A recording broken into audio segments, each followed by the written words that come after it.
All right, can you guys hear me?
Testing. Can you hear me?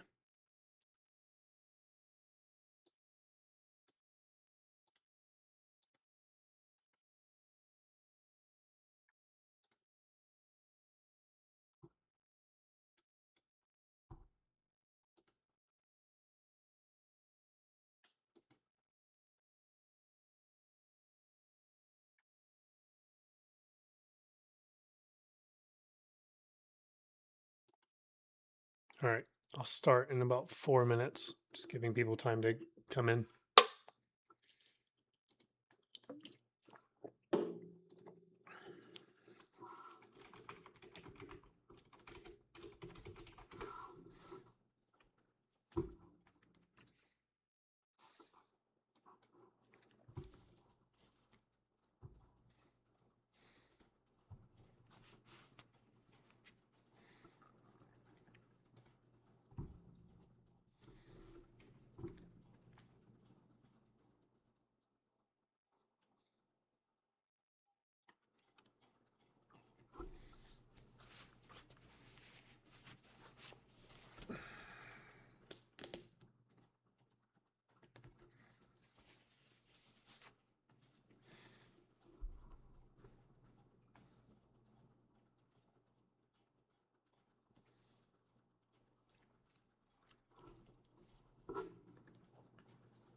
All right, guys. So, what I'm going to do is just do some top down analysis in the entire stock market, mainly because what I was warning about in the Sunday newsletter is that we're entering a window where a crash can happen from July 14th to the 21st. And mainly in the second half of that window, we needed to be able to be concerned if there was any type of weakness showing. And that's what we experienced today in the market.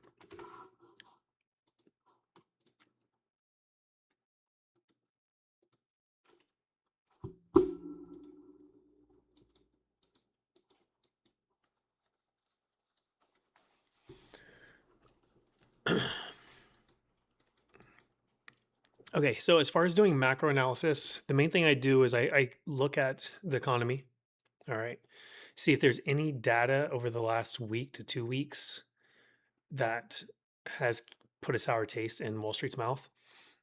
If there's any data that came out the day of a sell off, and if there's any future data of over like a 10-day period that can cause a volatility. The most important thing with the economic data is trend, not just if we beat expectations. And that's the biggest issue that we ran into, I think, this week is because everyone's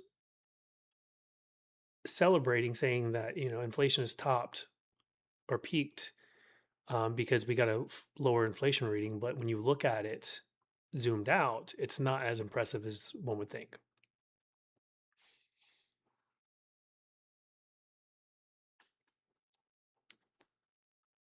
So the two that we saw with inflation is the year over years. So you have the core inflation and then the inflation year over year.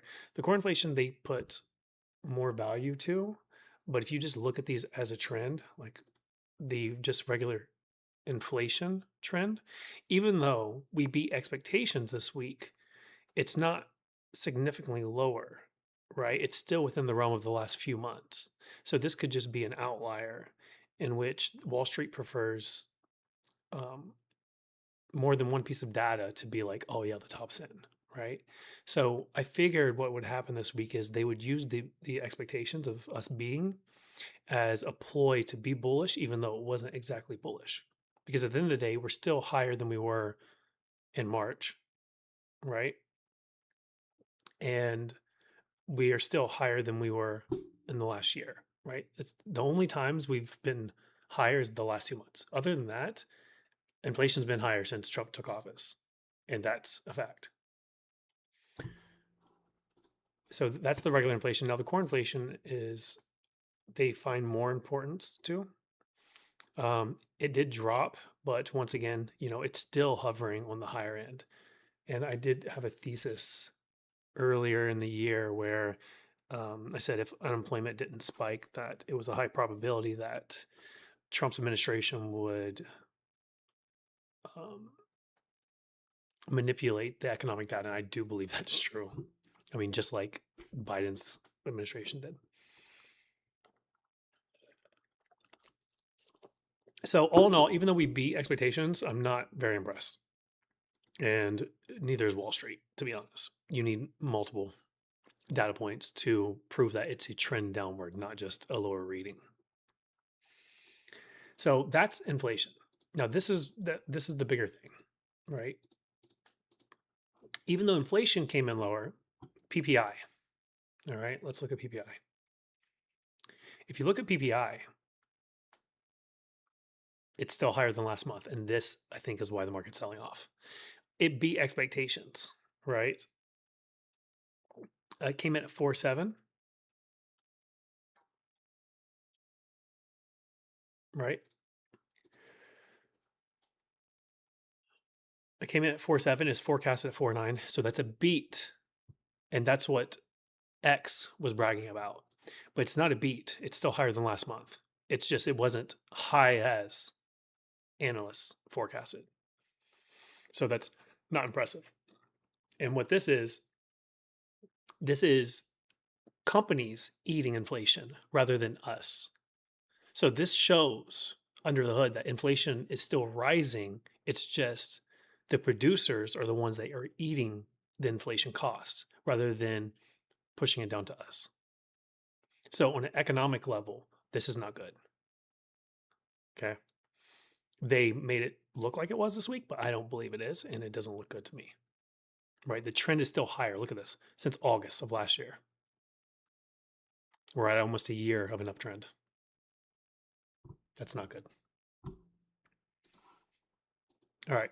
So on an economic level, the trend is still higher.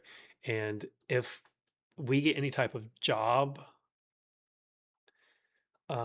scare, like the market would crash so quick. And somehow, some way, we've been so resilient. Unemployment went back down after it exceeded 4.5%, which has never happened in 100 years.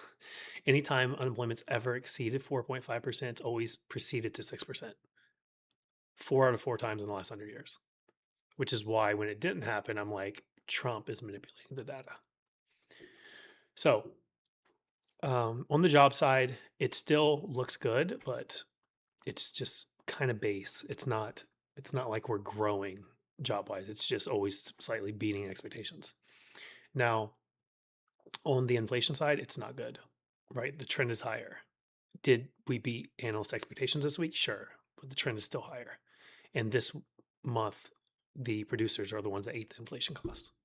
So now, economy, then you got to think of Iran. Iran is just, it's all mouthpiece stuff. Now, given oil is everything, right? Oil is the core foundation of inflation. You guys have to understand that. Okay.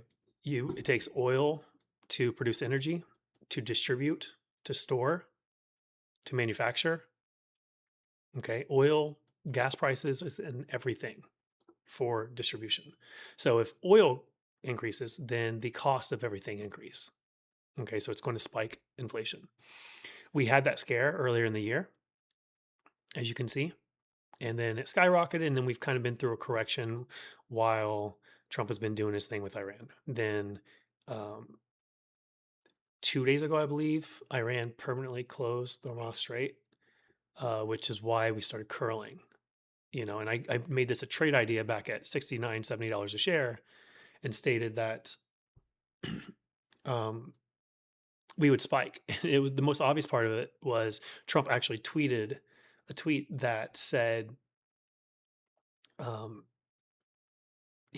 oil prices might rise based on the decisions he's making.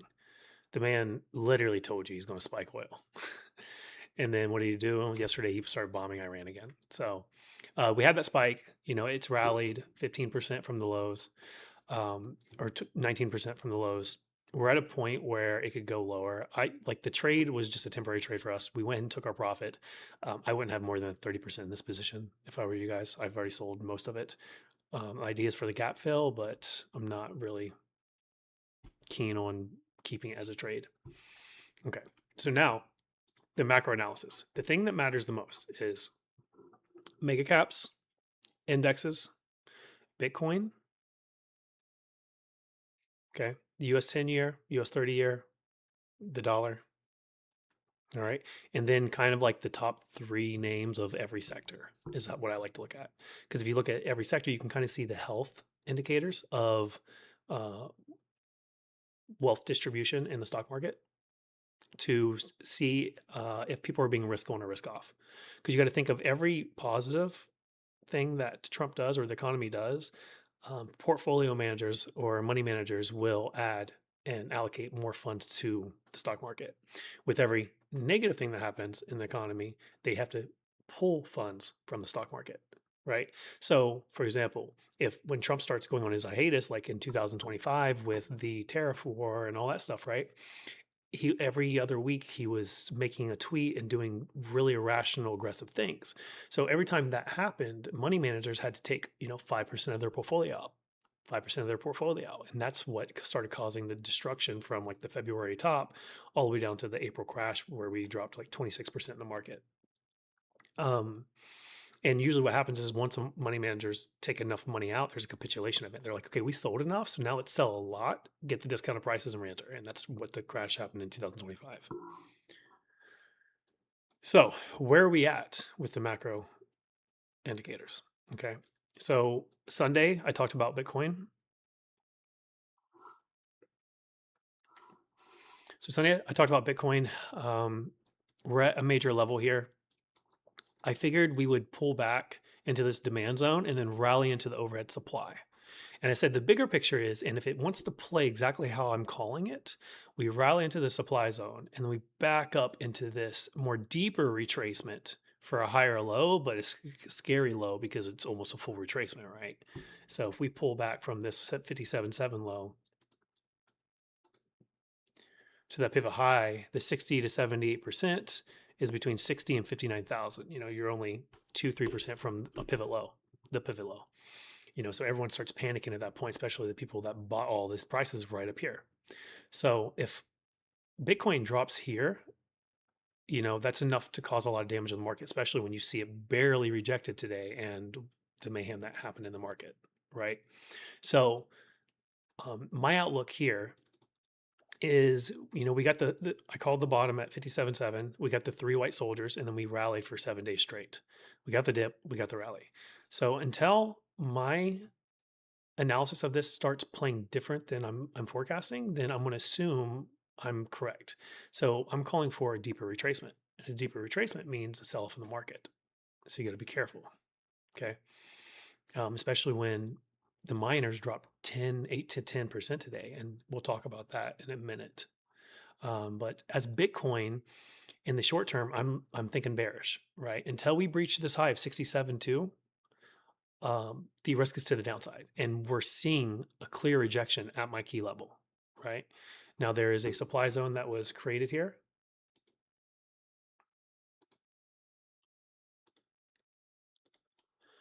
So we might rally into that tomorrow, ideally. But until we break this 67.2, I'm a little concerned, especially when looking at the entire market of downside, right? So that's Bitcoin. Ethereum, we had a crazy breakout. Look at this. The bear market descending resistance. We broke out. This is quite bullish. We broke out. We essentially hit the supply zone. We kind of nicked it. So it's a little concerning. The major concern here is, even though I think the bottom is in, this could be an ABC here, because this looks like an ABC, and this wave C can always be 5 waves, or wave 3 can be 5 waves. Remember that. But wave C can also be 5 waves. So that looks like 1, 2, 3, 4, 5. So we got to be very careful that these lows don't get tripped. And as much as I believe, so my individual technical analysis, especially with Ethereum, leads me to believe that the Ethereum bottom is in. And if the Ethereum bottom is in, then I believe the Bitcoin bottom is in. Could they sustain Ethereum and then drop Bitcoin? They can. Okay. But what's really concerning is if they really start breaking down QQQ and SPY, is crypto going to be resilient? It wasn't. It could. Typically, it doesn't. And you don't want to trade like that statistically because you'll lose. But Bitcoin did enter its bear market in October, November, and the indexes continued to new highs for months. So Bitcoin started its bear market earlier, so it could start its bull market earlier, right? So it could sustain against a downturn, which if you look at QQQ, it's down significantly. It's down like 6% from the highs. But in major corrections, usually tech and mega caps are the first ones to sell off. Then they sell everything else. So just be mindful of that. But just to go over my Ethereum analysis and why I think the bottom is in, is we're mainly looking at the 2-week RSI and the 6-year ascending support. All right. So the 2-week RSI says anytime we've went under 37, caused the V-shape reversal, and it confirmed that 2-week candle close, and we got the V, it created the bottom of every single bear market since the creation of Ethereum. So we have to remember my famous quote: the only technical that matters is the one that's proven itself on the chart that it is on, right? You can't be a fibs trader for all charts. It doesn't always work. But the one that's proven itself is the statistically is the winner, right? On that chart. So the 2-week chart has provided the bottom of provided and identified the bottom of every single bear market since the creation of Ethereum. That is not debatable. We don't debate that. So until this is disproven, we have to trust that the 100% accuracy is going to continue, which would indicate that the Ethereum bottom is in. Okay. Just to go over it again, 2018 bottom, V-shape reversal, candle confirmation, 300% rally in 200 days or less. Wave 2, parabolic rise, right? That's the first bear market of ever in Ethereum. Second bear market in Ethereum, 2022, we hit the low. Everyone's panicking. The world's going to end, right? This is the FTX imploding and all that crap. We break below the 37. We get the V-shaped reversal, confirmation candle close. In less than 100 days, Ethereum rallies 131%. We have a couple months of sideways consolidation while it creates a wave 2, parabolic rise. Okay. 2025, we crash again, right? World's ending. This is the tariff war, world's ending. We hit the 37. We get the V-shaped reversal. It confirms with the green candle close, gives us the V look. We rally 258% in less than 150 days. We crashed again. Where are we at? The 47. On July 5th, that 2-week candle closed right here, giving us the V-shaped look.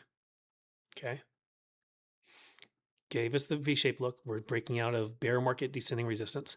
And we are also on the 6-year ascending support line of Ethereum. This line supported the entire 2020 COVID crash. Look how many months that was. Support. And then at the end of 2020, it went to a parabolic rally. The 2022 crash, it dropped down to the ascending support, found support again. The 2025 crash, found support again. Where are we at, guys? Where are we at? We're right there. What is that candle structure? That's bullish candle structure. You see 3 bullish candles, right? You see a basing, right? Accumulation. Now we got a higher high candle. Okay. So even though I'm getting really concerned about this July 14th to July 21st crash thesis, it could be short-lived. It could not happen, so the if conditional is if we make higher highs in the indexes after the 21st, it's not happening. So this could be a simple correction. But with today's price action, with every pop getting sold this week, like I really thought about posting this yesterday, especially when I saw like CLSK and Mara both retrace like 70% of their moves. It was kind of just like they're trapping retail, right? If that was meant to go, it wouldn't have pulled back. They don't want you to get in unless they want you to get in because they want you to hold the bag. Yeah, I'm sorry on that one, guys, because a lot of stocks were down like 10% today. And if you were within 2026 contracts or too far out of the money or bought the highs rather than buying the dips, you probably got hurt a lot today. But as far as Bitcoin and Ethereum, especially Ethereum, all right, I'm putting more validity in Ethereum's chart than Bitcoin's chart. The bottom should be in for the bullish thesis. There's a world where fucking the world ends and crypto dies. It could. And I've warned of that, crypto is an idea. It's not a revenue generating asset. If the entire stock market crashes by 60%, if the mega caps crash by 60%, if Bitcoin crashes by 60%, I can assure you with everything I know, the money will flow into the revenue generating assets first, which is the mega caps. Okay. So just be mindful of that. My invalidation level, I wouldn't fully invalidate like my bull thesis if Ethereum and Bitcoin made a new low. But what I would say is if Bitcoin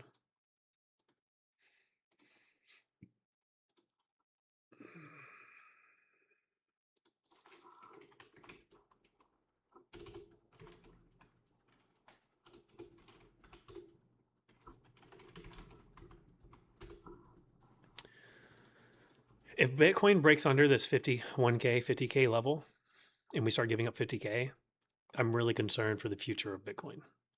You can see that the purple line, it never breached under it, right? Let's go ahead and make this a little bit easier. But you can see that previously the gold line was supported throughout the entire history of Bitcoin. And then the next level hit too. So between these, think of this as a band. This is the bull market band since the beginning of Bitcoin. As long as the purple line is defended, I think the idea of Bitcoin will succeed. If we start to give up this purple line and we start making lower lows, my bias is going to be Bitcoin never makes a new all-time high again. I think it's going to die, but that's me. You can probably see the same thing with the 50 monthly moving average. Yep. You can see a little bit of a break under it. Let's see about the 100. That's really low. Let's do 2 week, 3 week. Yeah. Essentially, my biggest one is the purple line, the 50, 51K, which 45K to 60K was my bottom. I really don't want to see under 50K. I really don't. Yeah, I will. First and foremost, I'm doing macro analysis so we can see where the market's going. So to peel this back, right? In my opinion, the economic data was not as bullish as it was presented on X in the public eye. I think it was bearish. Okay. I think Bitcoin is at a important level where I think it's most probable it's going to have a pullback. Given if we make a new high and we breach this 67.2, then the short-term parabolic rise will still continue, right? If we can break this 67.2, the momentum will increase. But we hit supply, we're rejecting supply with 2 candles so far. So my bias and my thesis on Sunday was, the 59 to 60,000 range, right? So that can sell off and that can cause a lot more damage in the charts. And we'll go over the miners just so you can see that. So for me, in the short term, I think my bias is Bitcoin and Ethereum is bearish. Okay. Now let's go to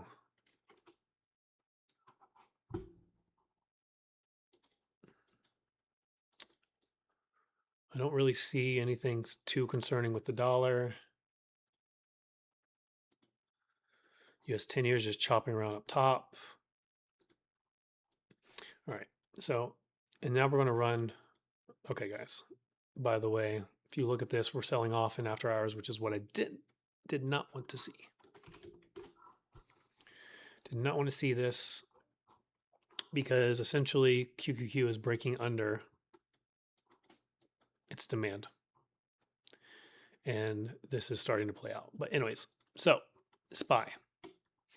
All week, my key levels of 754 and 749 were respected, right?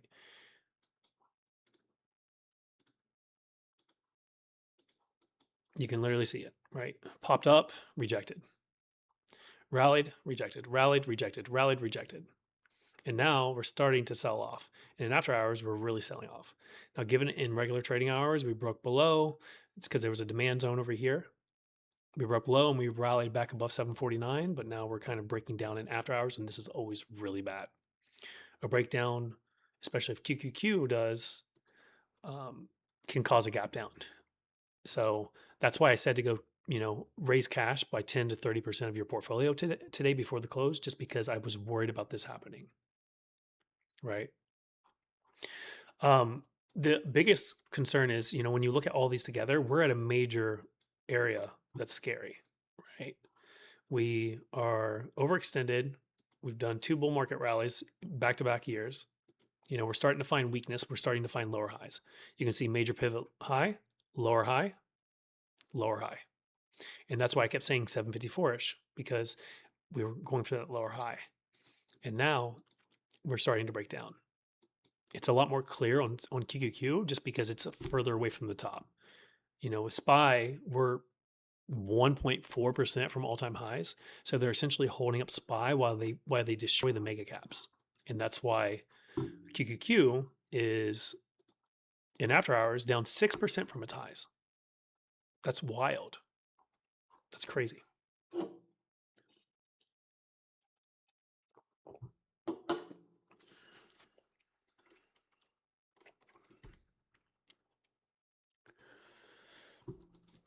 Okay. This is why I'm very concerned. So you can see the ascending support of QQQ. You can see us break under it break under it. We're back testing it. We're fighting to reclaim it, and we could not reclaim it. And now we're selling off really nasty. And we're rejecting this ascending support. And remember, all of this is happening within my conspiracy super crash window, 14 to 21. Right? A lot of major crashes throughout the last 100 years have happened on these days of the month. Because essentially what they do is they bull market idea in the first half of the month, and then they close all the monthly candles red. They trap all the bulls for the month.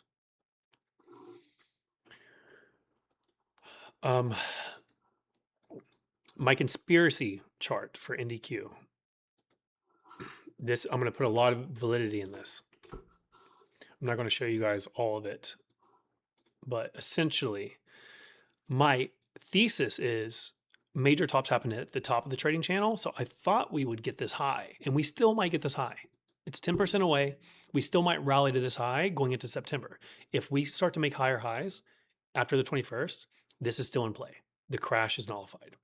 The major thing is we don't really want to see price action under the June low on QQQ, because how this works is psychologically, these trading channels are algorithmic, and they're trading in a price range. So when they break down that trading channel and they go into a standard deviation under, that means they're in distribution phase. And you can see this literally through the last 100 years of chart action. Anytime it rejects a channel and it starts breaking back below the channel, it is distribution phase. It's caused major crashes, major tops, major bottoms. I've literally identified 2 major tops and the bottom of this.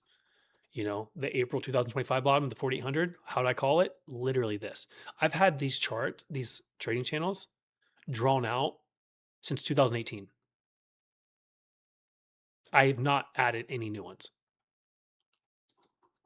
But I was able to call the 2025 low. I was also able to call the 2026 low. My bias is mainly, we can go up here, but we did crash over here in 2025 because of Trump's ass, and over here because of Trump. So they got halfway filled, and this is the same look as this. So if we start breaking under the June low on QQQ, I'm really concerned about a deeper retracement, right? A deeper retracement would be, you know, from here, if we break under the June low, I'm thinking the middle of the trading channel, which is 9% from here, or the bottom of the trading channel, which is 15%. Or if it could be really bad, we could breach that low and then retest the 2025 highs, and it would be 28%. So under the June low, I start getting really concerned, like really concerned. Okay. So the if conditionals are to have a bullish mindset is we cannot breach June lows on QQQ. And if we start making higher price action after the 21st next week, I think the bull thesis is still intact. We just saw some money, some restructuring of money in the market. Okay. So on the downside, we have an eject button in the entire market. No more bullish. We break that June low, and I'm not bullish at all. If we start rallying after I believe it's Tuesday, if we start rallying past Tuesday, that invalidates my crash thesis, and it also makes me bullish again.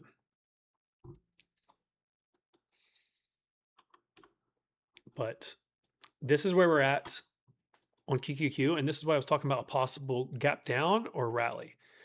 So we broke under the ascending support of the bull market since the April low, right? We also, actually, let's play that. So both of these bottoms were in April, by the way, back-to-back years, carbon copy. What happened near the end of June? So essentially we topped around July 11th. No, June, that's June.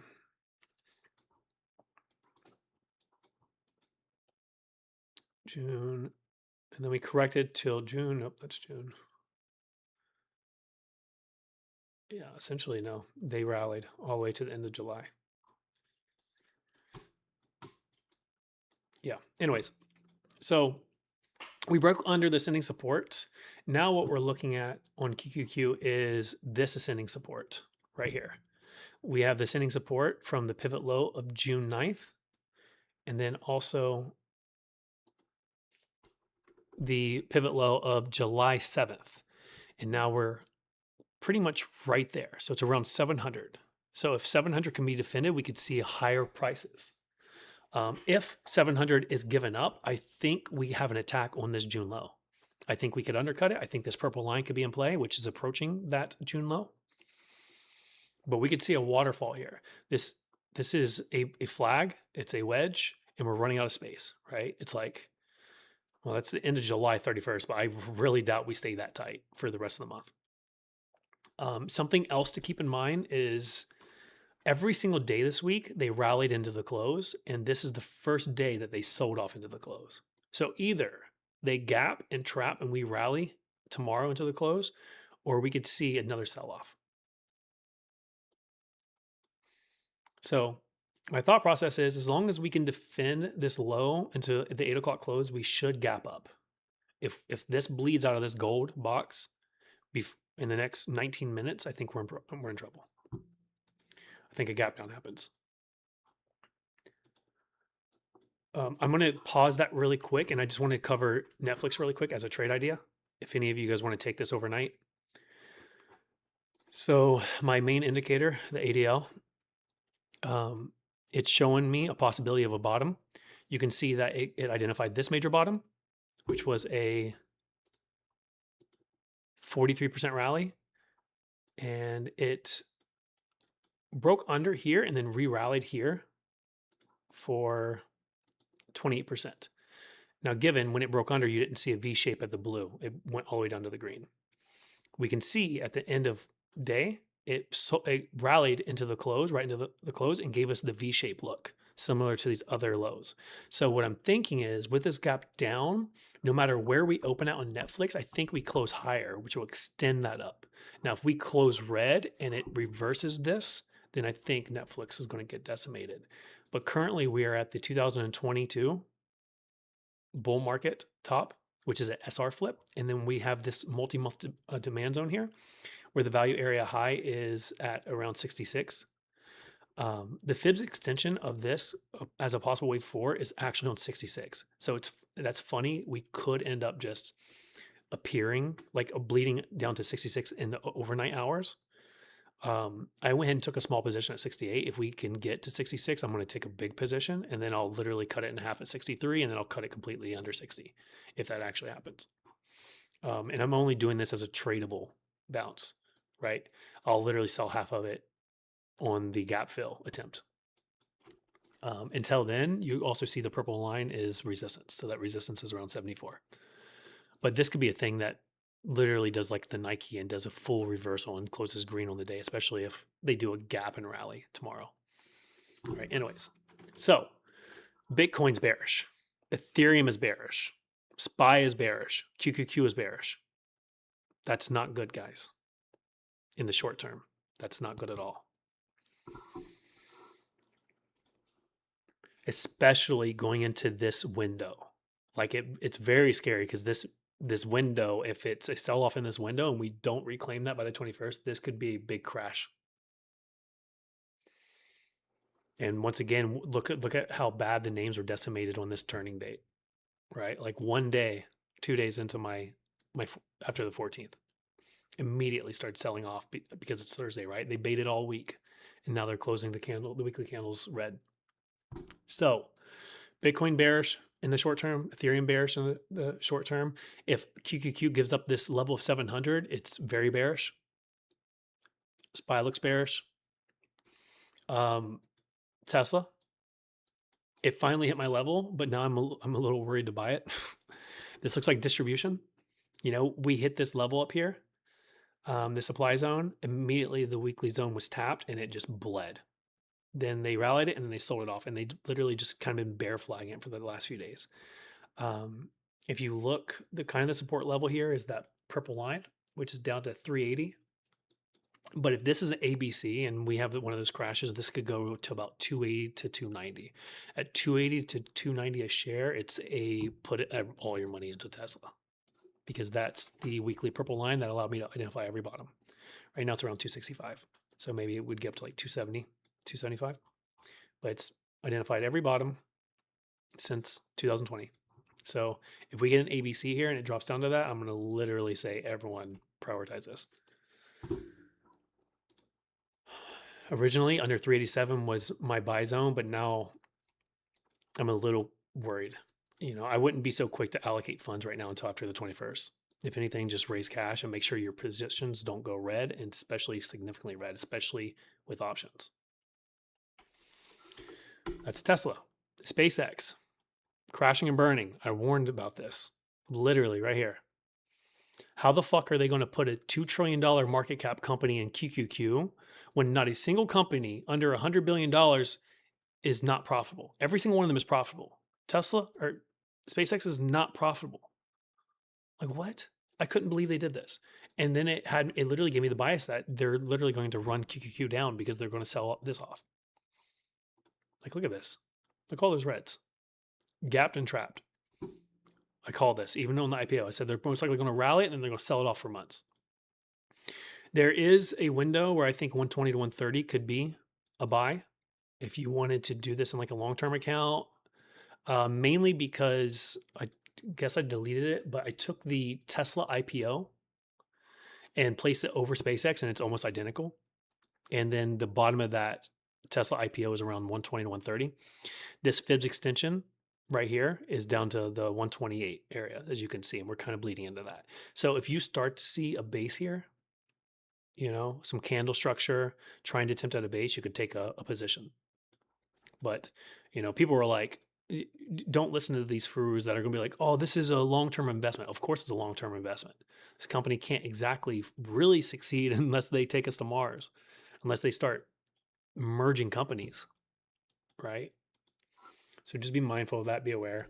Don't be a fucking 15-year bag holder when Tesla literally is going to go parabolic in the next 3-5 years. Like the major move would be like, God, imagine if that was executed. Optimus comes out, Cybercap comes out, Tesla rallies to $2,500 a share, $3,000 a share. Then you take that profit and run it into SpaceX for the next 5-10 years after 5 years from now. That'd be the perfect 10-15 year play.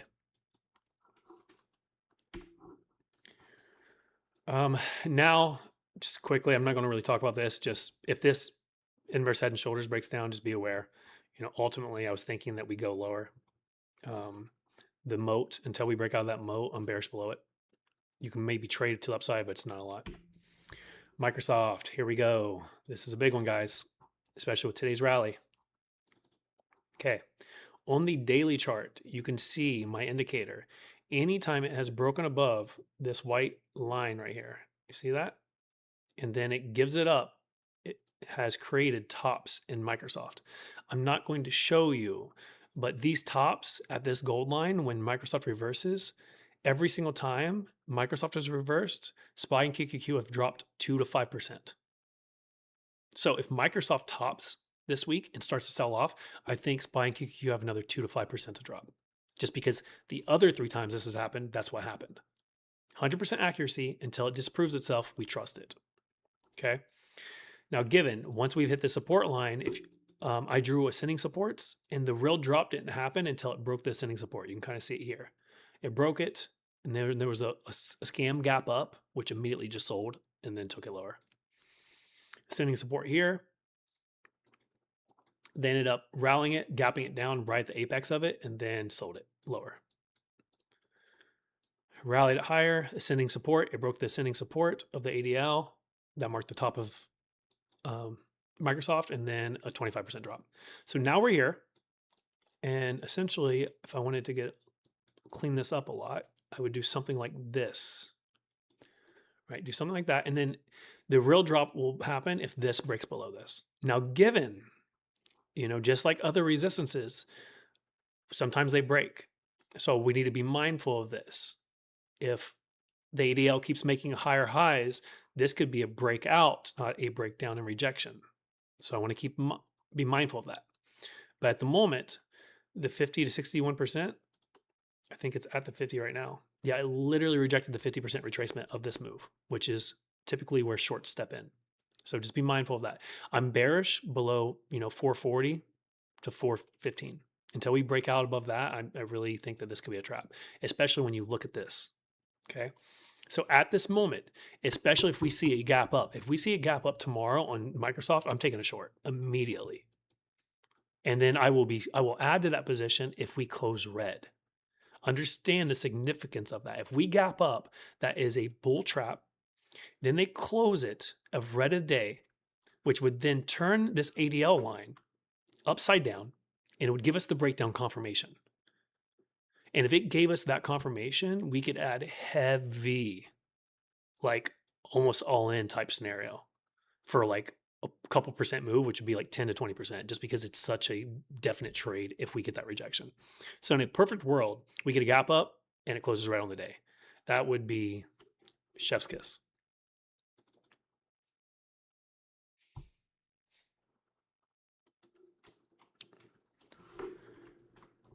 So we need to be mindful of that. But if it starts breaking out, it's bullish. All right, AMD. Let's look at AMD, guys. I did this live on stream. I called this breakout attempt on this 4-hour supply. And I said we'd rally into it and we'd reject. I talked about it the morning of July 14th. We literally rallied, immediately rejected. And I talked about this as a trade, like literally intraday. I'm like, we went up here and there was like a head and shoulder setup, literally right here, head and shoulders breakdown. And then I talked about it being a possibility of a bigger move. And then over here, I said AMD's top is in because I found this. I have 2 time frame indicators saying that the top is in on AMD. The first one is this one.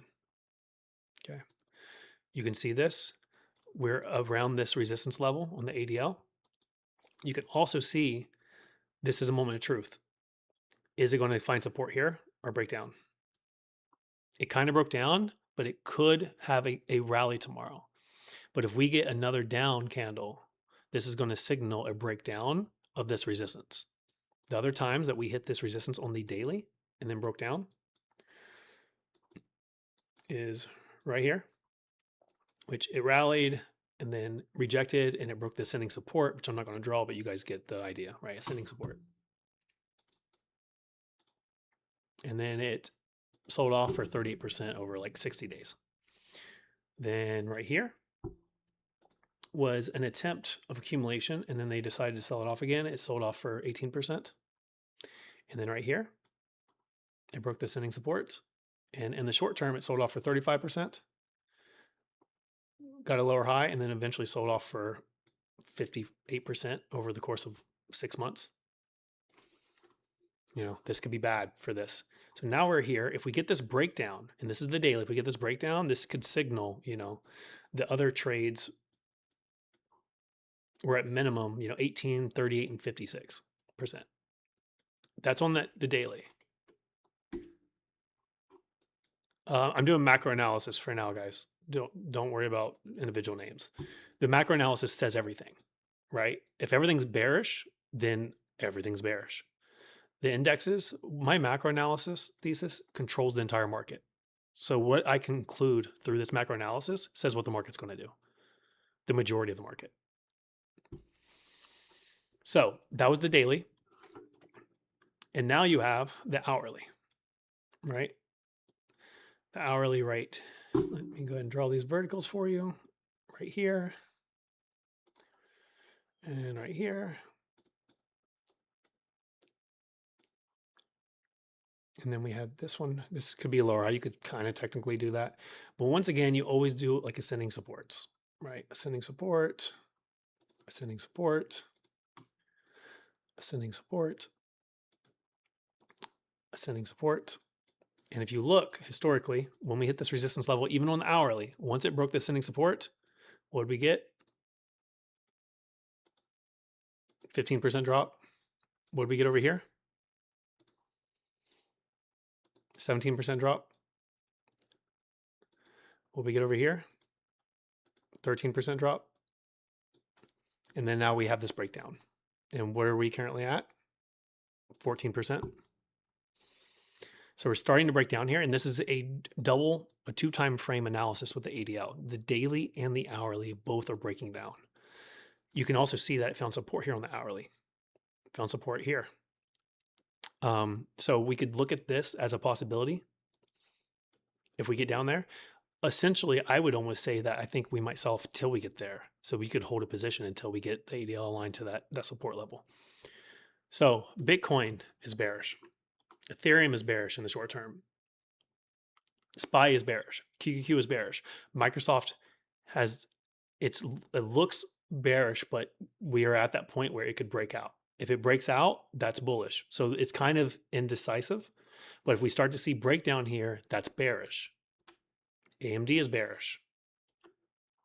Google was very bearish. Oh my gosh. Also, my ADL line. What happened? We rallied to the high and we got a hard rejection on the gap up. Right? The resistance line over here created this top, and then now we hit it here. We gapped up. This actually hit that supply in pre-market. You see that? Gave it up, and then it opened, sold off the entire time. Green to red, engulfing, bigger than the previous candle. Bearish engulfing at the top. Now, given we could sell off to the support. You can see, even though that was resistance, these two were supports. That one was a counter trend rally, and that one was the low. But right here, this is saying that we could go lower. If this is an ABC, that could be an A equals C, which would enter my monthly demand zone, which I was already thinking. So, 300, sub 310, which is my major analysis. So to me, Google is bearish, pending. The biggest bearish moment for Google will be if we break under this demand zone right here. If we rally, fake, look above and fell, that's a head and shoulders, by the way. We look above and fell, and then we breach the pivot low, I'm very concerned. All of this, I'm going to be watching all of this until the 21st, because right now everything is setting up bearish. Now, given the right Trump tweet, the right data point could change things, but right now this stuff is setting up bearish, and most importantly, it's setting up bearish in the window of concern, my crash window.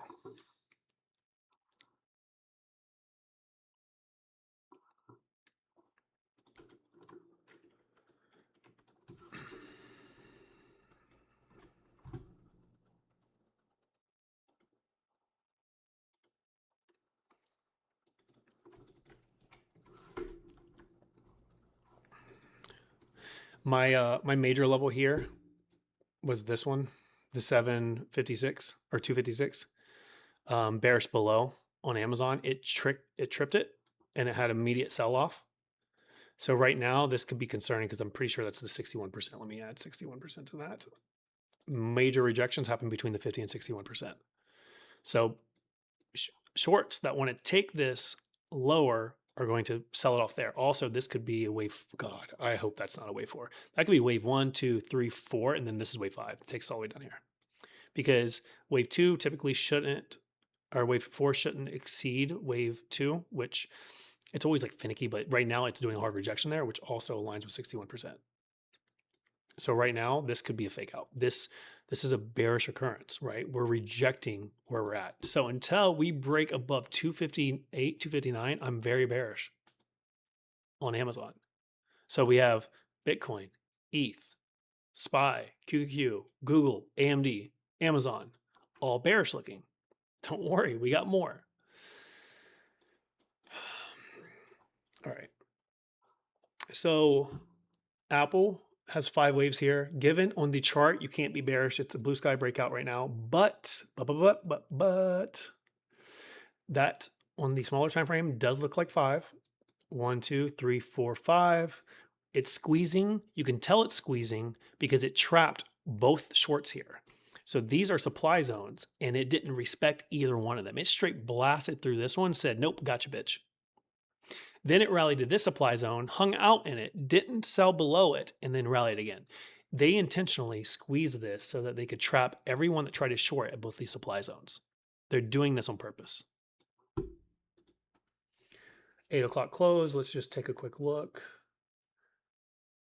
All right. So it's SPY closed at 749. It's literally just respecting that level. We'll see where we open tomorrow morning.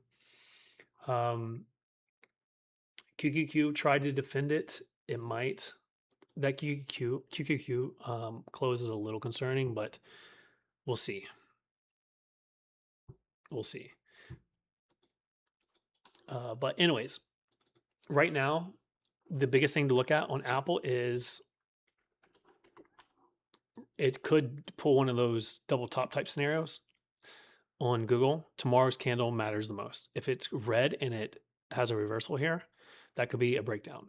If it has another green day, then it's just that's a breakout. It's saying buy, and it's possible. Typically when it breaks out, you can see over here, it doesn't look back. You can see over here, it didn't look back, right? Over here, when it curled, it rejected, and that's a down one, right? That's a rejection and that's a correction. Over here, it broke above it and didn't look back. So anytime it breaks my resistances on the ADL and it breaks out, it's going to keep going. But if we start to see a curl here and a rejection here, then that's a rejection and it's going to mean lower prices.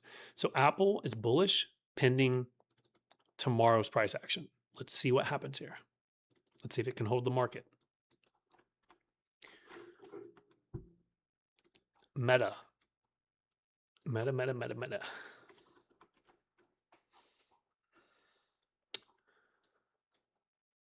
Meta's resistance is around the 71 million on the ADL. Essentially, you can see that every time it broke above it, eventually it broke back under it, rejected, and caused a correction. Broke above it, rejected, sold off. Broke above it, rejected, sold off. It's above it right now. So it's waiting. But historically, for the last 2 years, it's rejected, right? Even up here. It rallied a little bit, but that's not even that much, right? How much of a gain was that from that high? It traded sideways of 5% for about 20, 30 days, and then it rejected. And then that was January 2025, so 17 months, 19 months. 19 months of rejection here. We're at this level again. That's on the ADL line, but where are we at on the chart? You can see when they're ready to sell off Meta, they are not kind. Lower high rejection, 12% drop in days. Lower high rejection, 23% drop. Lower high rejection, 30% drop. Lower high rejection, 22% drop. Right now, the high is right here. The high is right here. We're literally here. We're at a lower high. We're at the 61% retracement, and we're at the moat descending resistance. You see this? There's 3 points of resistance here that make this a high probability of a rejection. So given this and the ADL, Meta hasn't gotten a bearish confirmation, but a rejection here would be extremely bearish. A rejection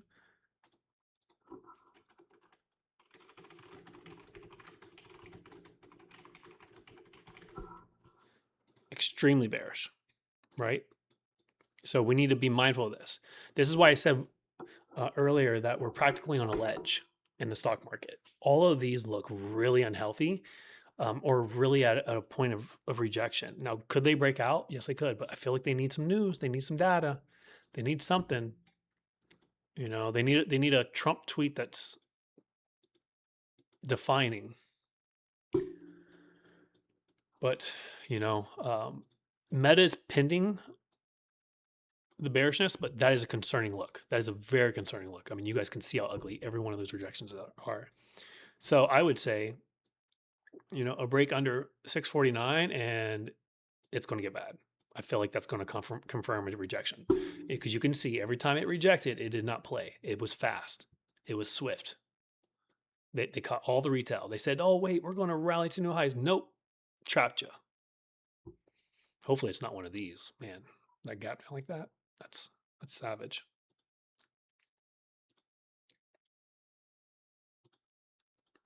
When's its earnings? End of the month. Target defying this sell pressure, doing amazing. Intel broke the June low. This is very scary. I called the top here. It's just breaking through everything. This is concerning. I mean, you got to realize it broke down. It's, went parabolic. I think it's might go for this. Essentially, this is it right here. You can see the bull market support is the 4-hour purple line, If we start giving this up, it is very bearish.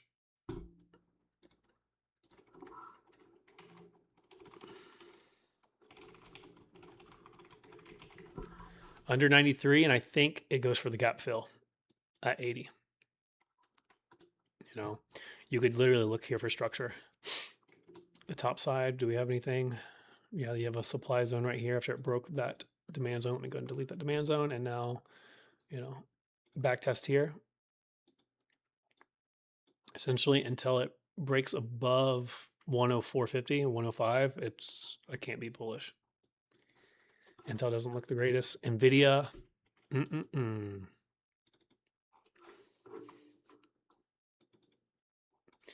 So Nvidia's ADL, you can see this. It's starting to curl and reject. It's a little early, but we got to see what happens here. It's a little early, but you have to see what happens here if it starts rejecting. Do I see anything else on Nvidia? I could have swore there was something bigger. Descending resistance since 2024 of just rejection, rejection, rejection. You know, you can literally see that the rejection here marked the top there, and then the there. But I think it's also on the daily. Let me look. No.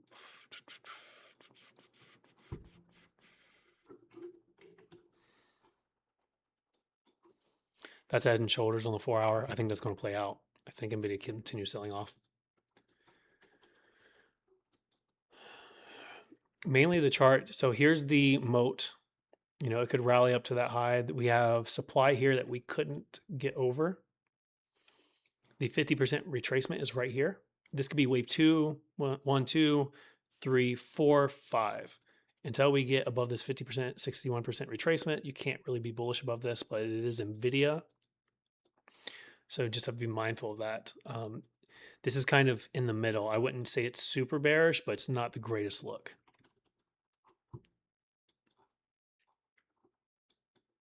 But let me see. I swear there was something else I was looking at. No, inverse head and shoulders sitting here, but we'll see what happens. You know, it's a little just finicky. There's no defining direction here on Nvidia. I would just say you have to be mindful of the rejection here, right? I'm definitely bearish below 219, but 219 is 8% rally to the upside. So it's the risk to reward isn't the greatest here. If you're looking to be bearish, you gotta be careful. Netflix, I went over that. I'll go over it again. You know, essentially it has been a sell the news since last year of July. So we're looking at a year downtrend. You know, the market loves irony. 1 year as a reversal could happen. You're looking at down 50% on the year. That's also a psych number. You know, it's like if it's going to give up 50%, it's going to give up 50%. Let's see.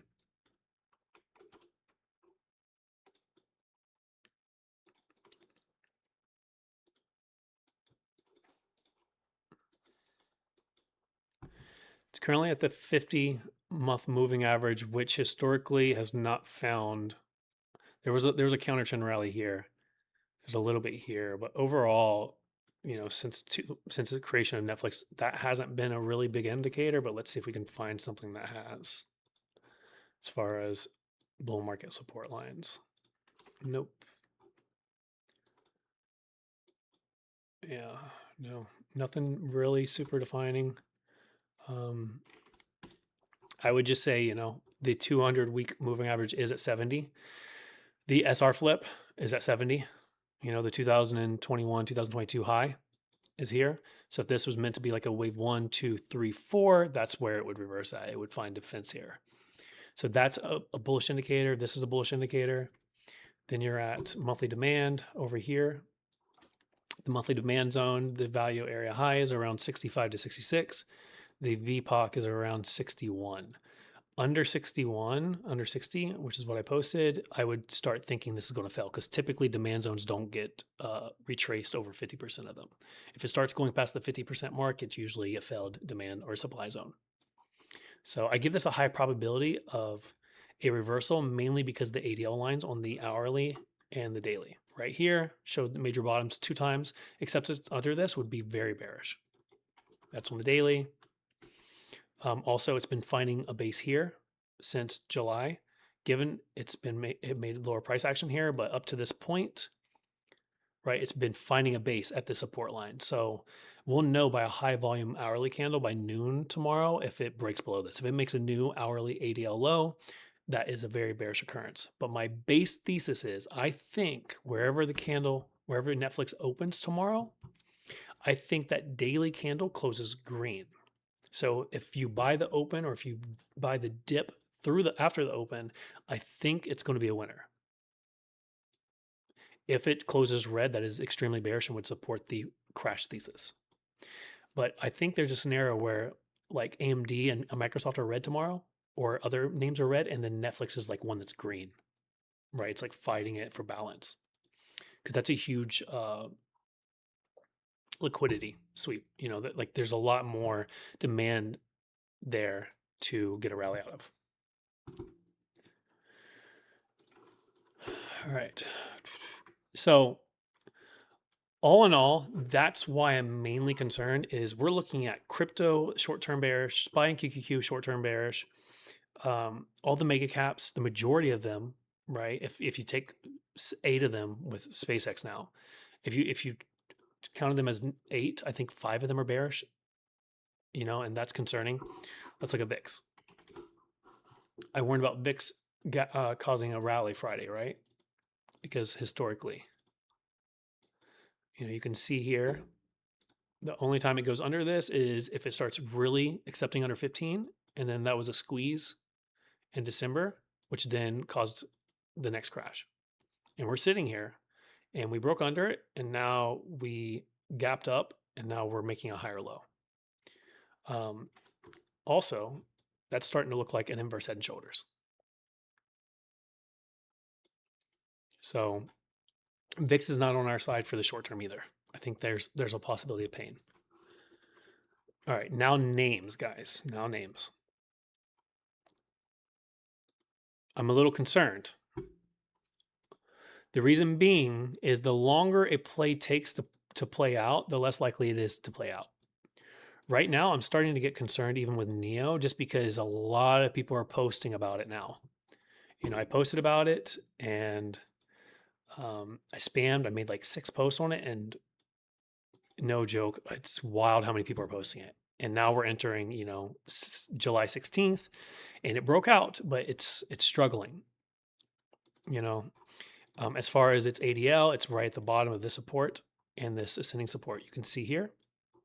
So I'm looking at a green day tomorrow. We need a green day tomorrow. If we get a green day tomorrow, we're looking at, you know, possibility of a move just simply because the descending support on the ADL and the demand zone, which here literally was here and here the last time we touched it. So we need a green day tomorrow on NEO. Any weakness from here, and this might get invalidated. And if this was invalidated, we could see the 78% retracement to this entire move.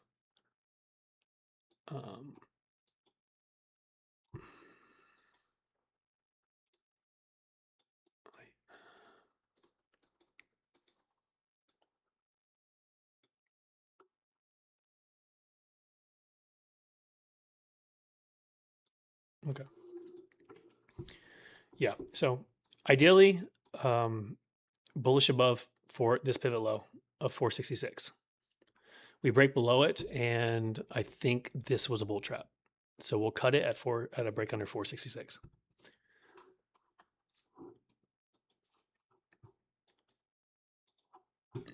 Baba rallied 30%. Keeps gapping up, trapping people. But now we're selling off here multiple times. It's a little concerning because that's head and shoulders on the hourly. So we could gap down and fill this. If we break below 111, I think that's very, very concerning. Let me check the clouds. Yeah. If we break down, I think we're bullish above this area, especially the green. So like 110, as long as we hold 110, I'm gonna remain bullish.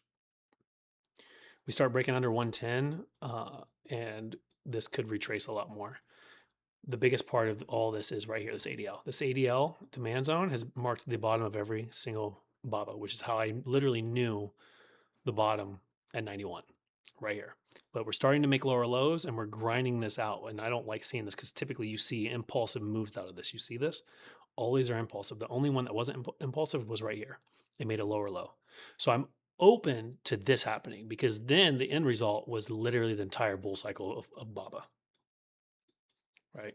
All the way up there. So low of 149 to 318. So as long as the bottom of this band zone is supported, I'm open for that. We need both of those, Neo and Baba, for that to play out. That would be amazing.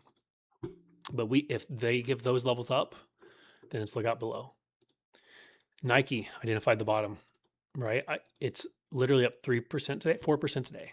I warned that Nike and Lululemon will literally counter a bear market.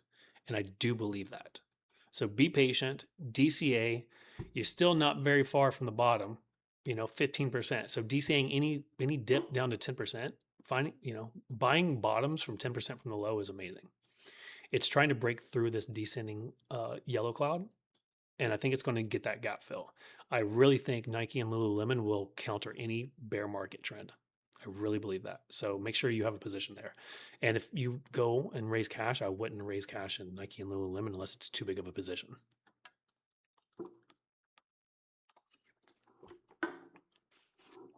Lululemon, green on the day. What'd I say? What am I, fucking rapper? Major bottom. Major bottom on this ADL line. Look at this. Major bottom. V-shaped right out of it. Higher high. Literally 16-year ascending support. 16 years ascending support. Marked every bottom since 2009, since the banking crisis. Lululemon and Nike are safe havens, in my opinion, through a market correction. Now, crypto. This is not, I don't like to see this. Okay. So my buy zone is, I think it was 1025 to 1155. I'd have to look in Discord, to be honest. Let me type it in.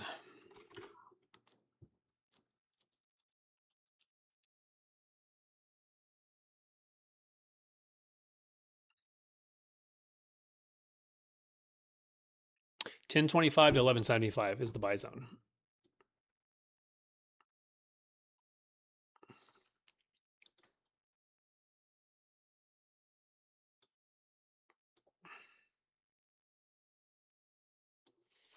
That's what I wrote. I really do not like this though. This is a head and shoulders look, and every fucking head and shoulders plays out except this one. So be mindful of this, especially with that retracement, and especially with the way the market was selling off today. But essentially, you can look, and this is like the last line of defense for the moving averages. Yeah, the last one. And now it's breaking below all price action since May. It's starting to have a head and shoulder set up. Even though this is my buy zone, this is one I'd cut quick, man. We've burned our hands on this multiple times. Let me see where the 61% retracement is. And that's the biggest thing is it literally rallied, like 24% in a day and just sold off and cut that low. Psychologically, they want your shares. Anyone that bought here, they want their shares, and they're not going to do it just by barely undercutting it. So I think that, this lower end of this might get tripped. I would keep a tight leash on this, like 11.20, 11.15. If it starts breaking down, I'd close your position. You got to go risk management. You got to go risk management. Oh, my screen just went black, guys. Give me a second. I just hit something, I think.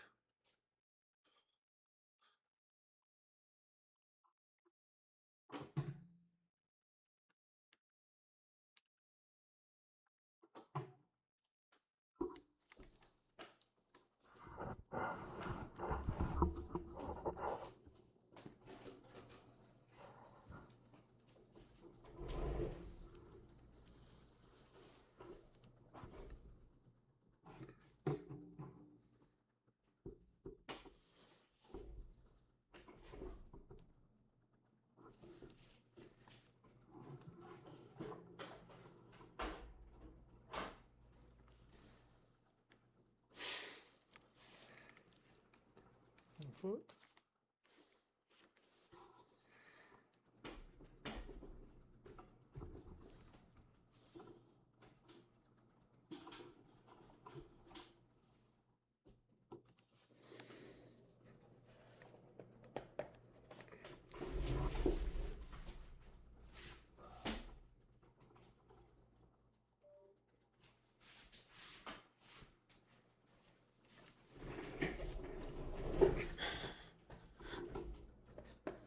All right, I think I'm back.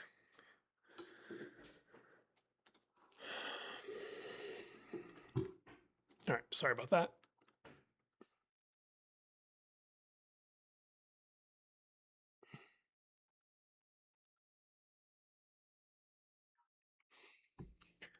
I mean, once again, you have to focus on the risk here.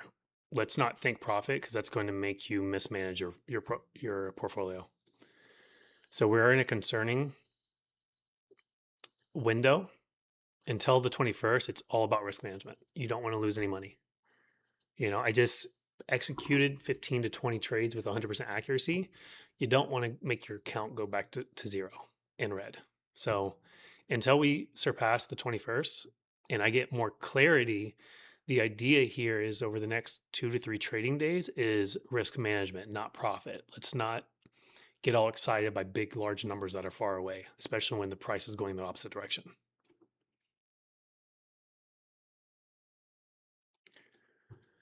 So,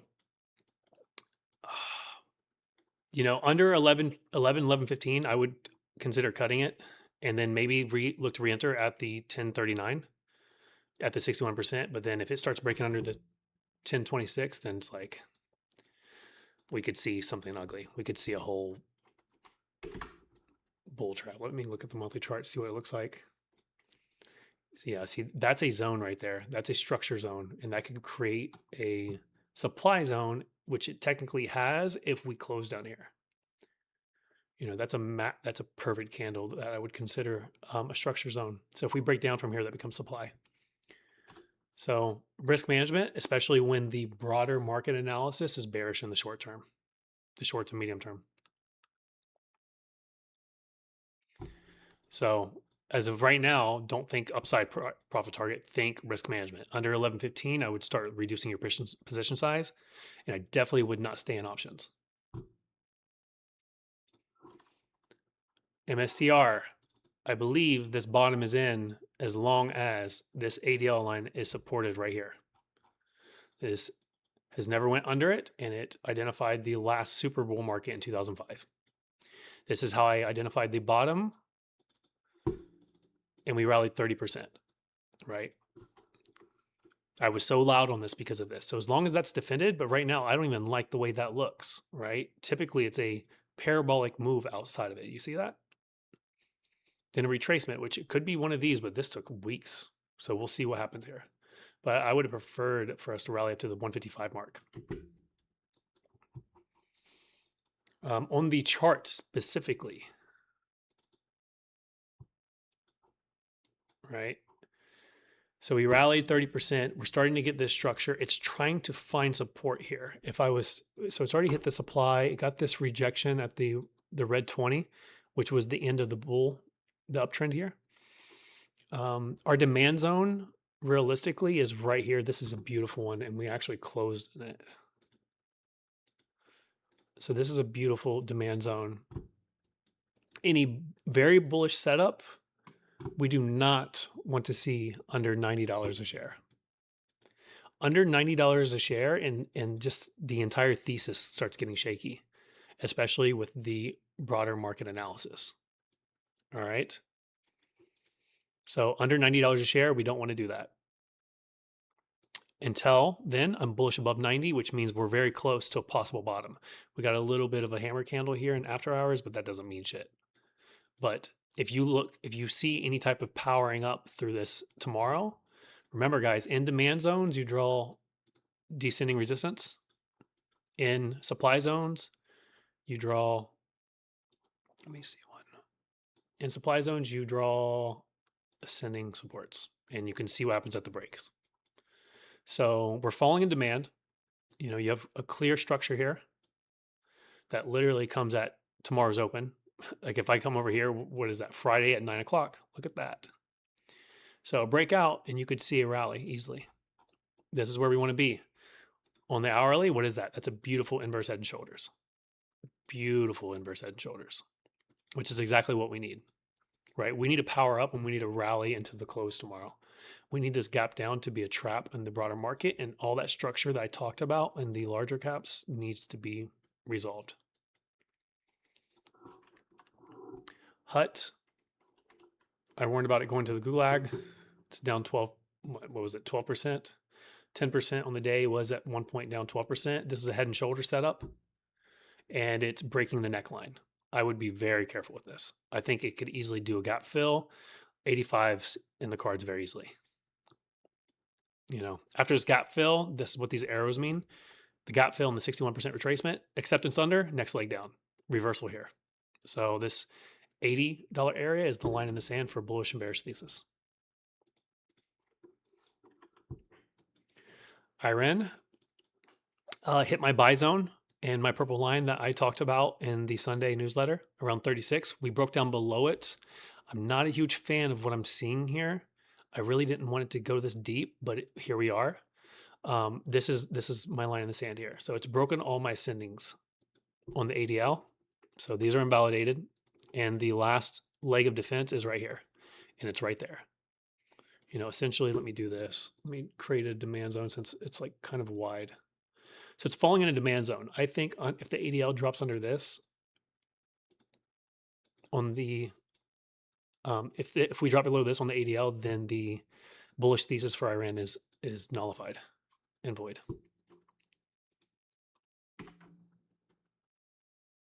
I don't care about Cypher. I don't care about any of those. Riot, we have a window here, and I'll show you why. So I found this algorithm literally last year. It identified the bottom of Riot, the top of Riot, the bottom of Riot, and the top of Riot. I literally forecasted all this move with Riot for the last 2 years because of this. So where are we at? We're at a bottoming area. So right around this area. So we should see a pop tomorrow. And that's what I was talking about. I was like, the low that Thursday creates, and I literally said this, it's a time-based bottom, not a price-based. I said, whatever bottom we create on Thursday should be the low. It's actually at the 200-day moving average too, which is interesting. It didn't fill the gap though, but that could be a good thing. But that also maybe is a 5-wave structure, which isn't good. But even if we rally here, understand that there was consolidation until August. And as you can see, it followed my algorithm. I found, like, I had this drawn out, guys, literally when price was here. And it literally filled it all out over the last year and a half. So if we're to continue following it, see, there could be some variations, but overall it follows it. So the next major move would be in August. So there could be a counter trend rally here, but I wouldn't be thinking it's going to new highs. Until, I mean, it's followed the last year and a half, 2 years of the algorithm I found. So I'm going to trust it till it breaks away from it. CLSK rallied 24% in a day. I don't like the fact that we gave up most of those gains. That's not good. That's not good at all. Do I see anything here? Okay, so this is not good.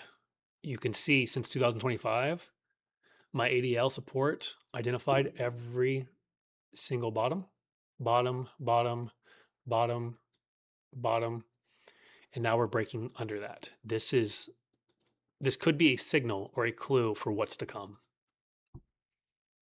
You know, like IREN might, this probably means that Mara and IREN are both going to break down too. Now, given it did find support here, but it was a counter trend. So if we start giving this level up, it's safe to assume that the bottom of CLSK is somewhere around this level on my ADL line, which you can see marked both of those bottoms. So I'll have this on high alert, but Riot's algorithm could be identifying the entire minor sector, right? We could break down and go all around until August. But right now, once again, if trades start failing, like we rallied 24%, you don't let a position go red, right? It rallied 24%. You should have taken profit. Like I mentioned, we have daily demand here. But if we break under this 1198, this 1195, it's an eject button. Eject. Close the position.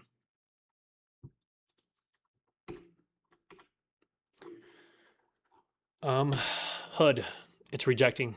I warned about this in my chart analysis.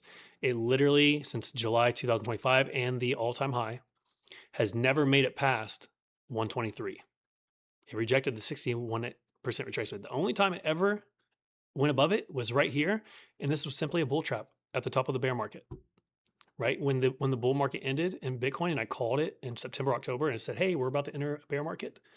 Look above and fell, fake out, sell off. Currently rejecting right here. Historically, it says we reject.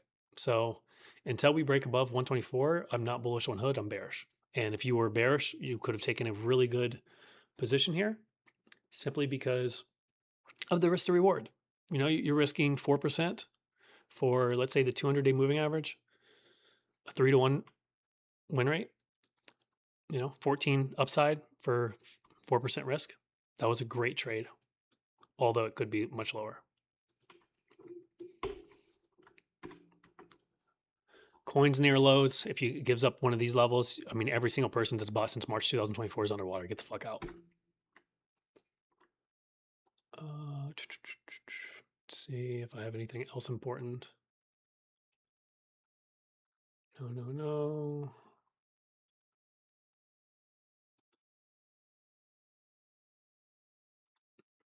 Oh, a clue that I have for Bitcoin.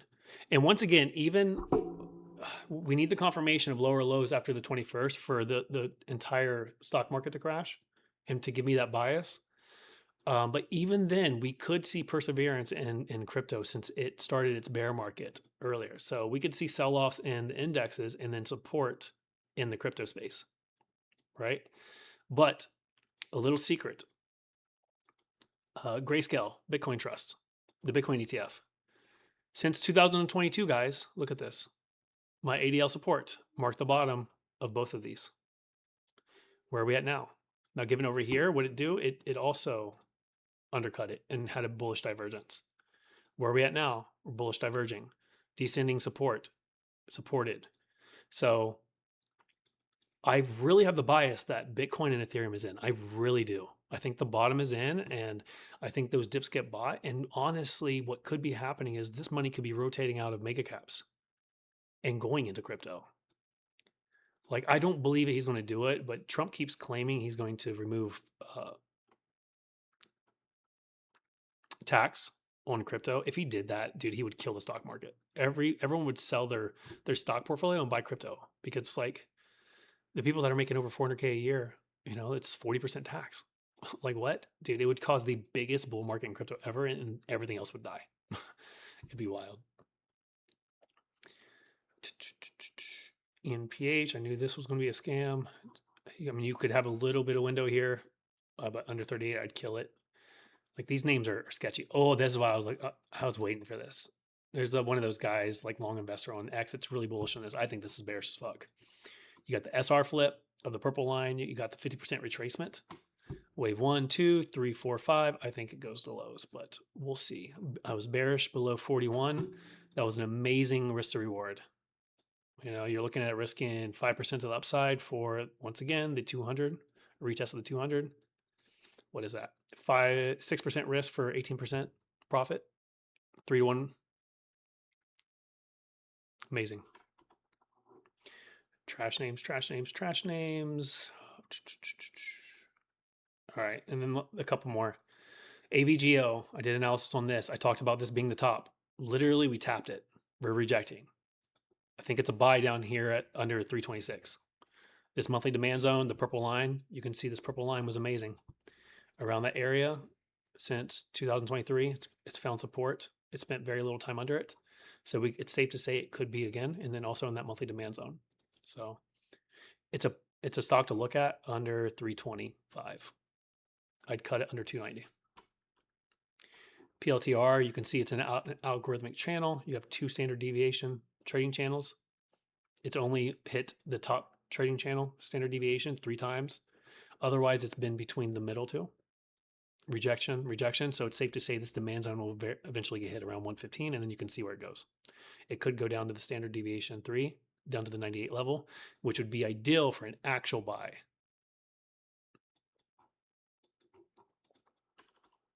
Oracle, I think I got to have a tight leash on this one. Got to have a tight leash. So historically, names that are meant to reach their all-time highs, listen to this, guys, this is a really good number. I've tested thousands of charts of 100 years of data. Names that are meant to find success again, and they just did like hard resets, typically drop between 70 and 80% from all-time highs. Remember that. Like you can look at all the mega caps, you can look at oil stocks back in the early 2000s, energy stocks, like they'll drop like 75% and then they'll literally recover to all-time highs. Crazy numbers.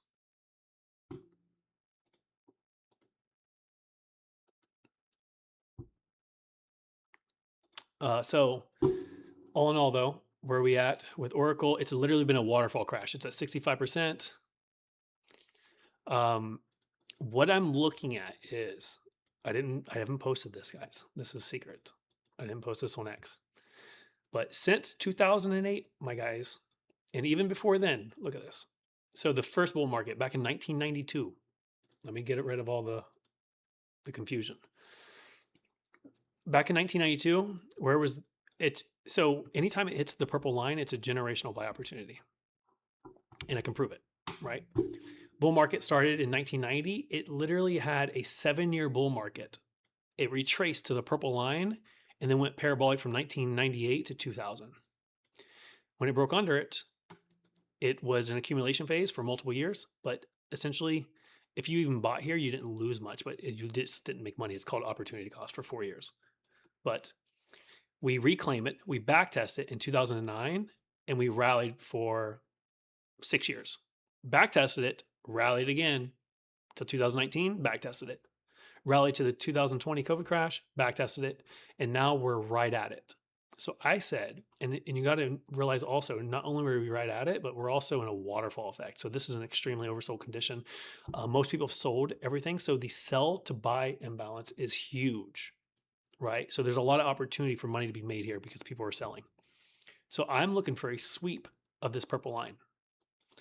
So my real buy zone, and I posted this actually earlier, is about 113 to 120. I'm looking for a sweep of this low, and I'm looking for a fucking rocket.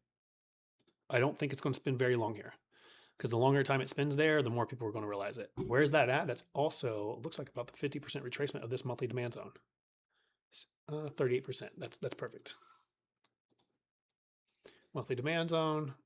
The 50 is right there, which is around 113. 38 would be around 118. So it's possible they do this in the overnight though. So just be mindful. If they tag in the overnight, I would just buy it on the open. All right. So that's essentially it for that. So my conclusion, this is what matters. The macro analysis conclusion is we are bearish in the short term and is very concerning unless we have a parabolic move tomorrow or we start making higher highs past the 21st. If the indexes start making higher highs past the 21st, it invalidates the crash thesis, which is the main thing and the most concerning part. If we're making lower lows after the 21st, then the crash thesis is a full-blown assumption and no one should be long. I think tomorrow's open, if we gap up, I think you should consider going up to 50% cash, maybe even 75% cash, just for 3 trading days. If we start making higher highs after the 21st, there's a lot more meat left of the rally, and don't worry, I'll find it. I have a 100% win rate of over 15 trades in the last 3 weeks. Because I time the market. I don't just trade stocks. I time the market. I might go 2 months without making a trade because I understand the macro analysis. I know when it's risk on versus risk off. So with the names having a devastating day today, if they gap up 3 to 4 or 5%, then I would strongly consider raising cash, at least 50% in your portfolio, and obviously get rid of the risky ones first. And let's just see what happens after the 21st. If we rally into the close and it's a very strong one, then I might say, re-enter, reallocate. But at the very least, do not be in any options in 2026, only 2027 and later. Don't be more than 20% out of the money. And if your options start going the wrong way, do not hold them. Sell them, buy shares, go cash. Don't risk your profit, right? You only need 9 doubles from $1,000 to be a millionaire. So if you're trading with anything more than that, all you need is a double every once in a while. So don't be reckless. Don't be greedy. You know, the easiest money to make was up till this week. But these rally pops or these rally sell-offs, these pop sell-offs, it's a clue. And the macro analysis just does not look good.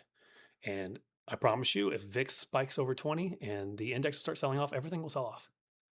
I'd be very surprised. There will be certain names. I think Nike and Lulu, I'm standing on it. I'm standing on business on those. I think those will be safe buys, for safe dip buys. I think initially they could sell off too, but I think you buy those dips. But risk management till next Wednesday. Do not get greedy. Do not get greedy. Tomorrow, I think Netflix could be a tradable bottom. I'm not saying it's going to all-time highs, but it could be an easy trade. You know, under 60, I'd cut it. But if we get that 65, 66 level, it's a tradable bottom. Look for the gap close, call it a day. You know, because at the end of the day, the chart is still bearish, but it could be a tradable bottom.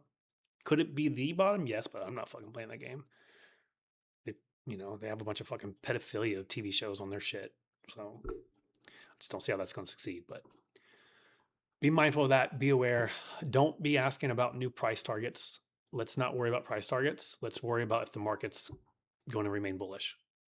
That's the most important thing. Is the market going to remain bullish? And that's what we're looking for. We're looking for that confirmation, and I'll have a lot more clarity after the 21st, after Tuesday.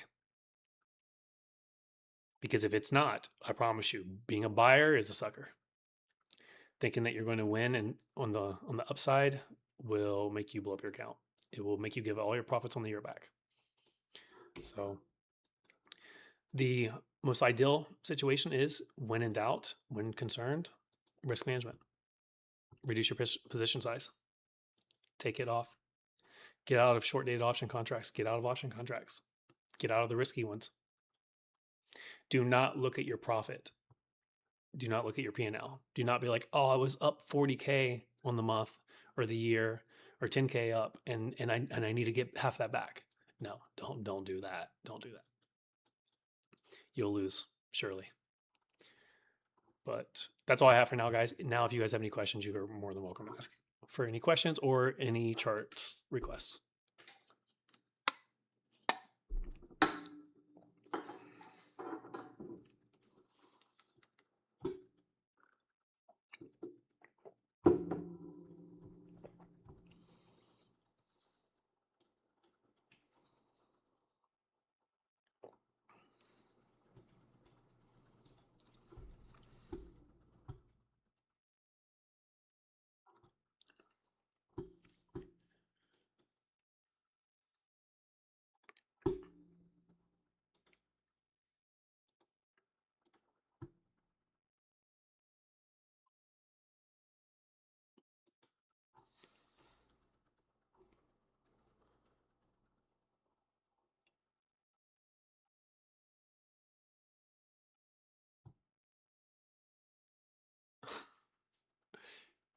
Jay, you're not supposed to tell anyone, bro. I'm going to do it in Discord next time.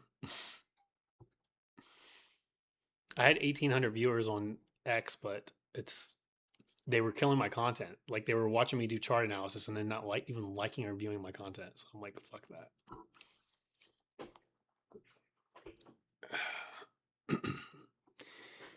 BE, Boom Energy.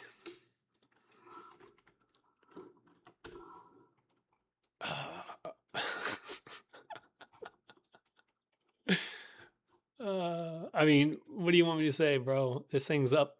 It's parabolic. Had a 13% down day. I mean, I would never be. That's what the fuck? No, there's no way. Let me.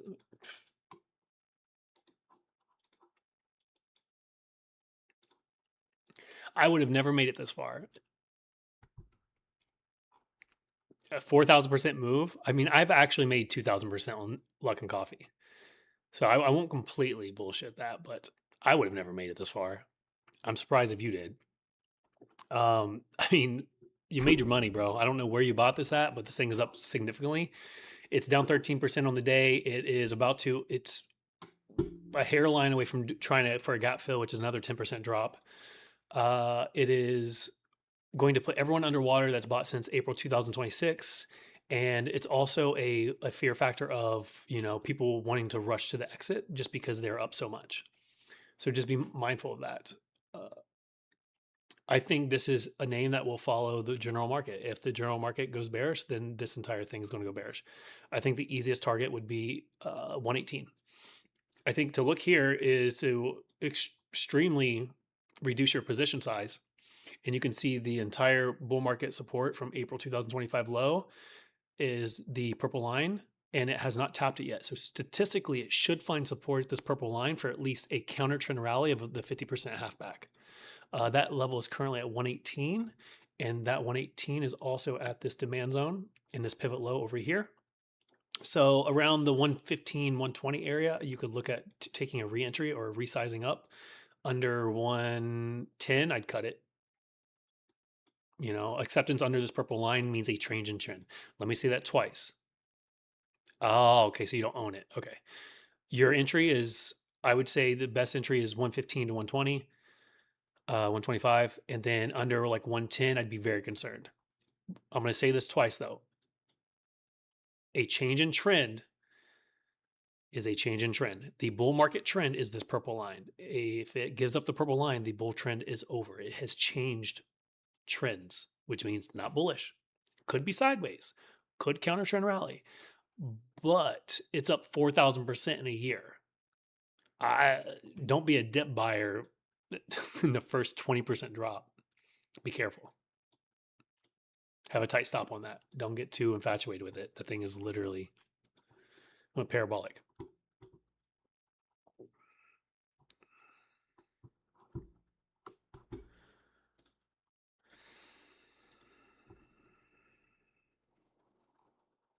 I still can't believe that fucker told them I was on YouTube.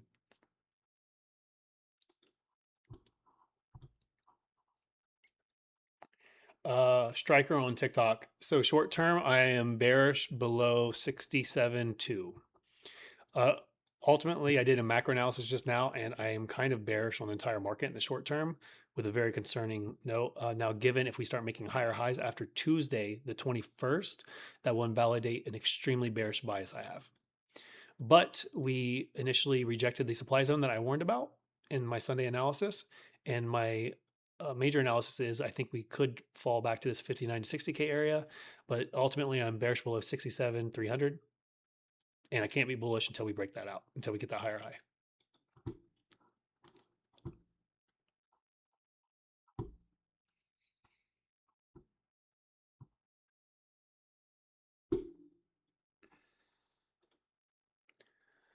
Uh-oh.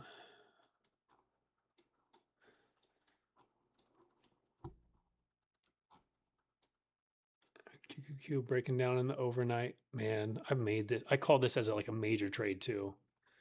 Like next month puts. Dude, those things would be up 100% right now. Yeah. QQQ does not look good.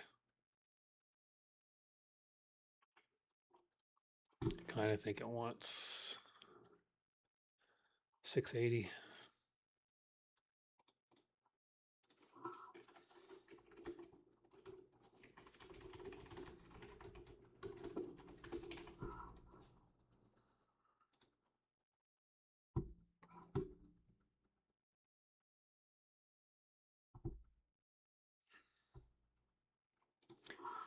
TE.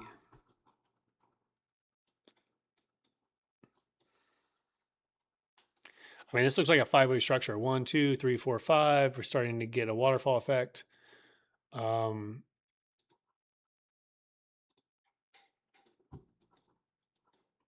that really where it's at? Okay.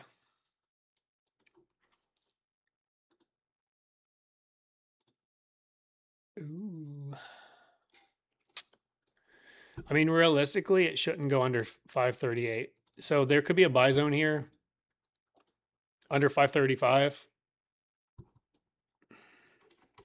Let me see. Oh, there you go. That's pretty. That's real pretty right there. 550. Here's the bull market support. 550. If it tags it, that's a high probability bottom. It cannot go under 530. Under 530, and the bullish thesis really disseminates, and I would not be keeping a bullish bias. Because at that point, you're starting to give up the majority of this entire move. And every single person that's bought since December of 2025, so the last 8 months of people that have bought this, other than this little small group right here, is underwater. When they're underwater and they are red, they sell. They don't buy. They don't keep buying. They start selling. So any pops become sell pressure because everyone wants to get out. RKLB.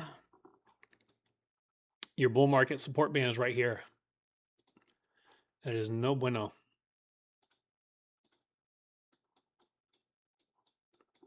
Right here.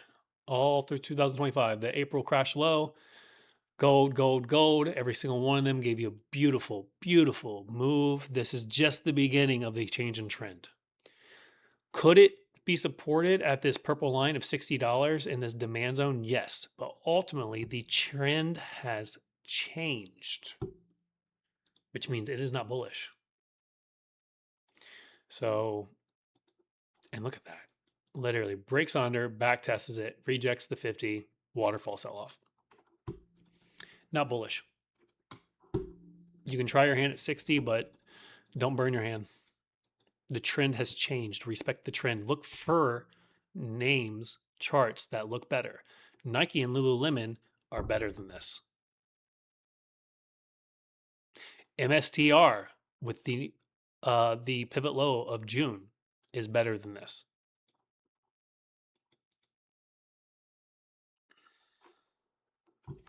Ethereum, its pivot low is better than that. What the fuck did I type Ethereum like a noob?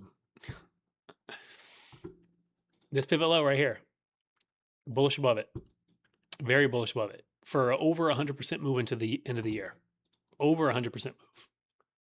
100% move would put you at 3,000, which is literally in that monthly supply zone right there. That's easy, easy, easy, easy, easy, easy. Where are we at? I bet you, no, I'm just a little bit under it. But the first boss is right here. It's 2,200, which I thought we might get there. Oh, no wonder. Yeah, ETH, maybe an ETH sympathy play on any decent pullback here. Given that the low holds, your stop loss is that pivot low, the June pivot low. Cannot go lower. It cannot. So any pullback, because I called this bottom right here, and I called Bitcoin's bottom. Literally less than 1% from their lows.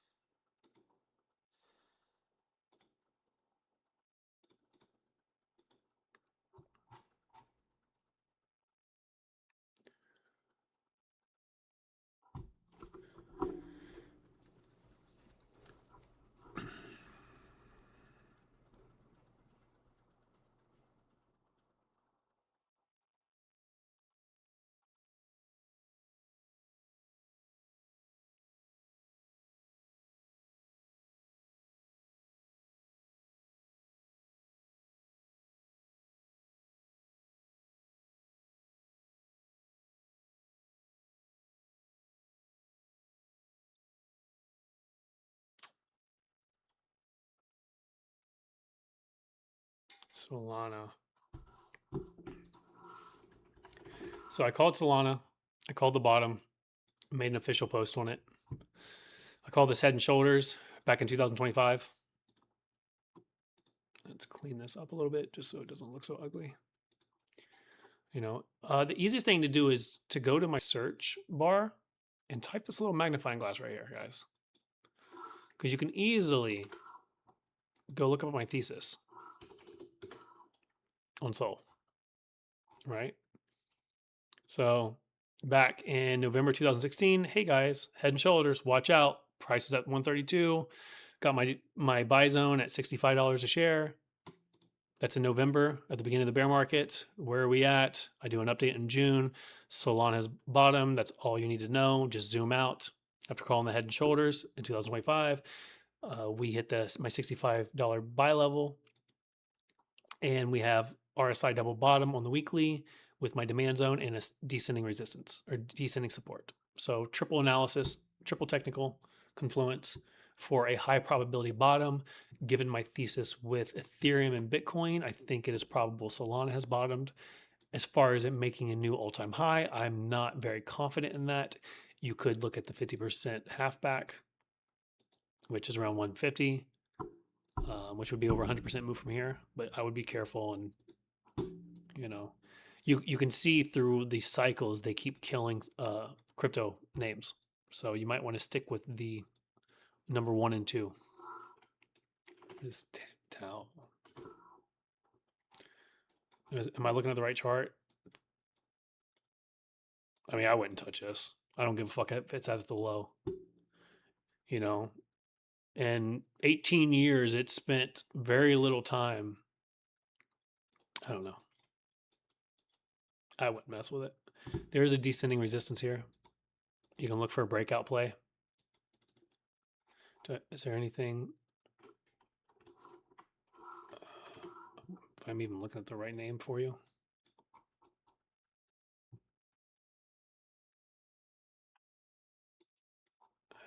I don't know. I mean, my bias is we either get a really strong rally tomorrow to cancel out my entire. I mean, realistically, the major thesis is the 21st. The 21st, higher highs. If we start seeing continued bleeding tomorrow and Monday, I would very much doubt a rally that's going to sustain anything. I'd get the fuck out of longs. If we're making lower highs and selling off into tomorrow and Monday and Tuesday and we're not rallying, I would not trust any long name except maybe Ethereum and Bitcoin and MSTR. And even then, you can buy their dips. You don't have to hold them. But number one priority, guys, tomorrow morning, do not let any name you're in make new lows. You could have another 9% down day. If that's options, you're down 30%. If your name rallies tomorrow at the open and it starts to sell off and breaks today's low, you get out of it.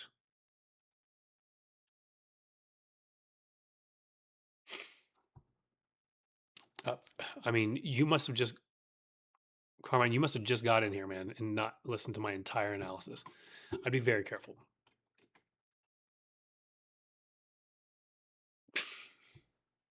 Yeah, but I wasn't a Ethereum bull, even though you were. Now I am. Given my entry is 1% from the bottom.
All right.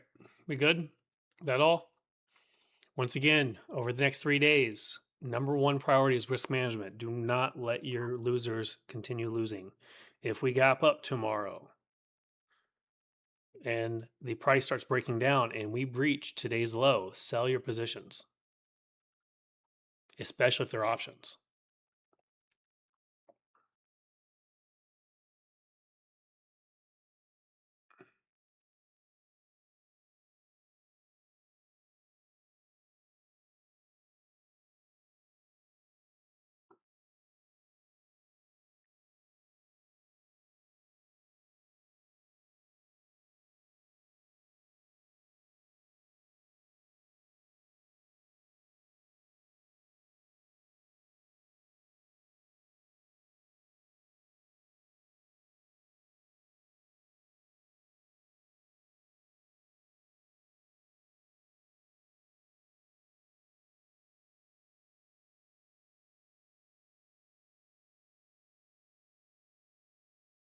Gotcha, no problem. So I'm gonna go ahead and sign off, and then it'll upload in my stream. So if you guys just want to listen to it, you can. It's literally just pure analysis. But my conclusion is I'm kind of bearish in the short term to medium term. I'm open for a change, but we need to see that by Tuesday. And mainly, I just want to be cautious until Tuesday. At Tuesday, I will speak in certainties. I will speak in confidence in the direction. But until then, be safe. Everyone made a lot of money, guys. My portfolio is up 200% in 25 days. Don't lose 50% of your profits. We'll make money again. Manage your positions. Good night. See you tomorrow.